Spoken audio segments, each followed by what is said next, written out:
ଅଲେଖ ଦୀକ୍ଷା ବାବାଙ୍କର ବିଭତ୍ସ ହତ୍ୟାକାଣ୍ଡର 24 ଘଣ୍ଟା ମଧ୍ୟରେ ଅପରାଧୀଙ୍କୁ ଧରି ସିନ୍ ରିକ୍ରିଏସନ୍ କରିଛି କେନ୍ଦୁଝର ପୋଲିସ। କେନ୍ଦୁଝର ଜିଲ୍ଲା ବାଂଶପାଳ ବ୍ଲକ ସଦର ଥାନା ଆମୁଣି ଗ୍ରାମରେ ବିଭତ୍ସ ହତ୍ୟାକାଣ୍ଡକୁ ନେଇ ସମଗ୍ର ରାଜ୍ୟରେ ଚାଞ୍ଚଲ୍ୟ ଖେଳାଇ ଦେଇଥିଲା। ଅଲେଖ ଦୀକ୍ଷା ବାବାଙ୍କ ମନରେ ପ୍ରବଳ ଭୟ। ମୃତକ ଅଁରା ଗ୍ରାମର ଅଲେଖ ଦୀକ୍ଷା ଗ୍ରହଣ କରିଥିବା ବାବା ଶ୍ରୀକାନ୍ତ ମହାକୁଡ଼ ଗ୍ରାମ ନିକଟରେ ଥିବା ପୋଖରୀକୁ ଗାଧୋଇବା ପାଇଁ ଯାଇଥିବା ସମୟରେ କେହି ଦୁର୍ବୃତ୍ତ ତାଙ୍କୁ ଏକୁଟିଆ ପାଇ ପଥରରେ ଛେଚି ଅତି ନିର୍ମମ ଭାବେ ହତ୍ୟା କରିଥିଲା। ଏନେଇ କେନ୍ଦୁଝର ପୋଲିସର ତତ୍ପରତା ଓ କାର୍ଯ୍ୟଦକ୍ଷତାକୁ କେନ୍ଦୁଝରବାସୀ ସାଧୁବାଦ ଜଣାଇଛନ୍ତି।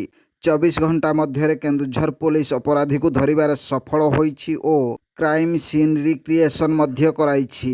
ସଦର ଥାନା ଆଇଆଇସି ଅମିତ କୁମାର ଭୂୟାଁ ଓ ତାଙ୍କ ଟିମ୍ ଅପରାଧୀ ଉକ୍ତ ଅଞ୍ଚଳର ପାଟେଶ୍ୱର ବାରିକକୁ ଧରିବାରେ ସଫଳ ହୋଇ ଅପରାଧ ଘଟାଇଥିବା ସ୍ଥାନକୁ ନେଇ ଧର୍ମପରାୟଣ ଶ୍ରୀକାନ୍ତ ବାବାଙ୍କୁ ଯେଉଁ ପଥରରେ ଆସାମୀ ପାଟେଶ୍ୱର ବାରିକ ହତ୍ୟା କରିଥିଲା ସେ ପଥରକୁ ମଧ୍ୟ ଉଦ୍ଧାର କରିବା ସହ କ୍ରାଇମ୍ ସିନ୍ ରିକ୍ରିଏସନ୍ କରାଯାଇଛି। Bureau report Janajagarana Odia. Video ଗୁଡ଼ିକ ଆପଣମାନଙ୍କୁ ଭଲ ଲାଗୁଥିଲେ ଆମ ଚ୍ୟାନେଲକୁ ସବସ୍କ୍ରାଇବ୍ କରିବା ସହ ଲାଇକ୍ ସେୟାର କରିବାକୁ ଭୁଲନ୍ତୁ ନାହିଁ।